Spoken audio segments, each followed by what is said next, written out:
Asthma బాధితులకు good news. ఖచ్చితంగా ఈ చేప మందు ప్రసాదం పంపిణీ డేట్స్ అయితే ఫిక్స్ అయ్యాయి. జూన్ నెల 8, 9 తేదీల్లో ఈ డేట్స్ని అయితే ఫిక్స్ చేశారు. ఈ 178 ఏళ్ళుగా చేప మందును పంపిణీ చేస్తోంది బత్తిని కుటుంబం. దేశ నలుమూల నుంచి చేప మందు కోసం వస్తున్నటువంటి జనం ఈ ఏడాది 5 నుంచి 6 లక్షల మంది భక్తులు వస్తారని అంచనా వేస్తున్నారు. అలాగే చేప మందు పంపిణీకి ముస్తాబవుతుంది ఎగ్జిబిషన్ గ్రౌండ్. ఈ పేరిట ప్రస్తుతం మనం ఈ గుడ్ న్యూస్ అయితే వినబోతున్నాం.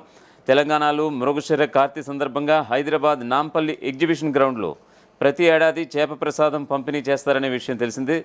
నగరానికి చెందిన బత్తిని కుటుంబ సభ్యులు గత 178 ఏళ్ళుగా ప్రసాదాన్ని పంపిణీ చేస్తున్నారు. ఈ చేప ప్రసాదం ఆస్తమా ఇతర శ్వాసకోశ సమస్యల నుంచి ఉపశమనం కలిగిస్తుందని ప్రజలైతే విశ్వసిస్తూ ఉంటారు.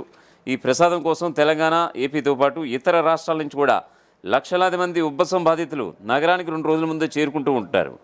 ఈ నేపథ్యంలో ఈ ఏడాది చేప ప్రసాదం పంపిణీకి సంబంధించిన డేట్స్ అయితే ఫిక్స్ అయ్యాయి. బత్తిని కుటుంబ సభ్యులు చేప ప్రసాదం పంపిణీ తేదీలను కూడా ప్రకటించారు. గతేడాది జూన్ 8, 9 తేదీల్లో నాంపల్లి ఎగ్జిబిషన్ గ్రౌండ్లో బత్తిని కుటుంబం చేప ప్రసాదాన్ని పంపిణీ చేసింది. తెలంగాణ ప్రభుత్వం అందుకు సంపూర్ణ సహకారం కూడా అందించింది.